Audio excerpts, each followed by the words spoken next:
kita belajar teori behavioristik.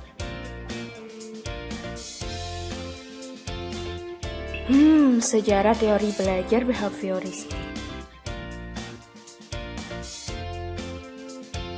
Sejarah teori belajar behavioristik yang dianut oleh Keck and Berlier yakni mengamati perubahan tingkah laku seseorang akibat interaksi antara stimulus dan respon. Faktor penting dalam teori belajar behavioristik adalah faktor penguat atau reinforcement. Faktor penguat ini ada dua, yaitu positive reinforcement dan negative reinforcement. Positive reinforcement yaitu tindakan penguat dari guru kepada siswa secara terus-menerus sehingga dapat memperkuat ingatan terhadap materi belajar. Sedangkan negative reinforcement yaitu suatu pengurangan stimulus dari guru kepada siswanya sehingga materi belajar yang disampaikan akan mudah terlupakan. Ada yang menarik dari ilmuwan Pavlov. Ia mencoba teori ini pada seekor anjing. Pavlov bertujuan ingin membuktikan apakah dengan teori ini mampu mengubah perilaku anjing tersebut dengan memberinya stimulus dan respon secara berulang kali.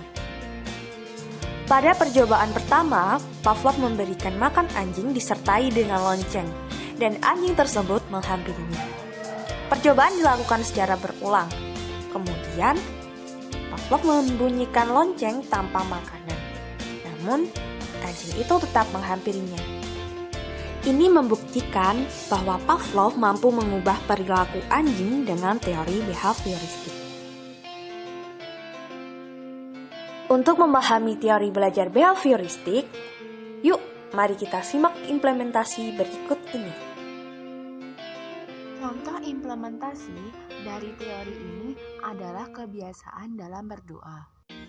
Contoh implementasi dari teori ini adalah membiasakan berdoa. Nah, berdoa ini dimulai dari sebelum belajar, makan, tidur, dan lain-lain. Siswa dilatih bukan hanya pada saat di sekolah saja, tapi dimanapun, kapanpun dia berada. Setiap melakukan sesuatu harus diawali dengan doa. Bentuk-bentuk stimulus yang diberikan adalah tujuan berdoa dan macam-macam doa. Keesokan harinya, tenaga pendidik ini akan mengingatkan para siswa untuk selalu berdoa sampai para siswa ini menjadi terbiasa melakukan doa sebelum maupun sesudah melakukan kegiatan apapun.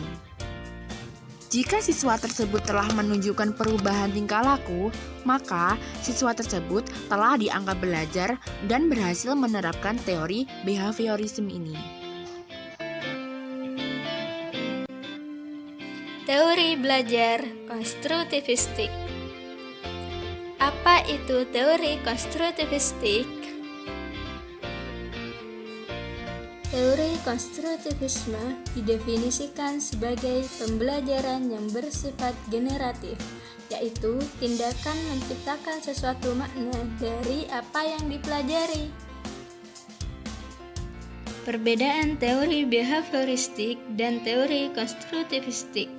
Beda dengan aliran behavioristik yang memahami hakikat belajar sebagai kegiatan yang bersifat mekanistik antara stimulus respon. Konstruktivisme lebih memahami belajar sebagai kegiatan manusia membangun atau menciptakan pengetahuan dengan memberikan makna pada pengetahuannya sesuai dengan pengalamannya. Menurut teori ini, satu prinsip yang mendasar adalah guru tidak hanya memberikan pengetahuan kepada siswa, namun siswa juga harus berperan aktif membangun sendiri pengetahuan di dalam memorinya. Dalam hal ini, guru dapat memberikan kemudahan untuk proses ini dengan memberikan kesempatan kepada siswa untuk menemukan atau menerapkan ide-ide mereka sendiri.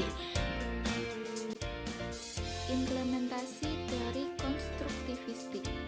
Implementasi ini didasarkan pada prinsip-prinsip konstruktivistik.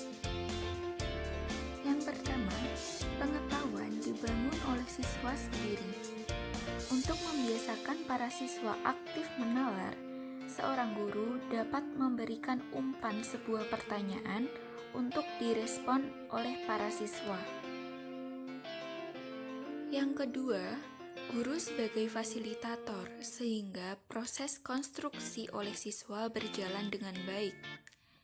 Contohnya seperti pada gambar, guru memberikan saran jawaban tambahan yang telah disebutkan oleh para siswa tadi. Yang ketiga, siswa menemukan permasalahan yang sesuai dengan pembahasan. Seorang guru baiknya memberikan siswa waktu untuk menemukan permasalahan yang sesuai dengan tema pembahasan. Dan selanjutnya, pertanyaan siswa dapat dibahas secara bersama-sama. Yang keempat, mengapresiasi pendapat siswa. Cara untuk mengapresiasi siswa tidak hanya dengan pemberian suatu barang, namun dapat juga dengan memberikan pujian siswa karena mereka telah aktif bertanya ataupun sebab yang lainnya. Prinsip yang kelima yaitu berbagai macam sumber belajar penunjang pembelajaran. Untuk mendorong siswa menambah sumber belajarnya, seorang guru dapat memberikan tugas tambahan. Misalnya, dengan memberi tugas membuat clipping dan untuk mengerjakannya, siswa dapat mencari sumber dari koran, buku, majalah, dan internet.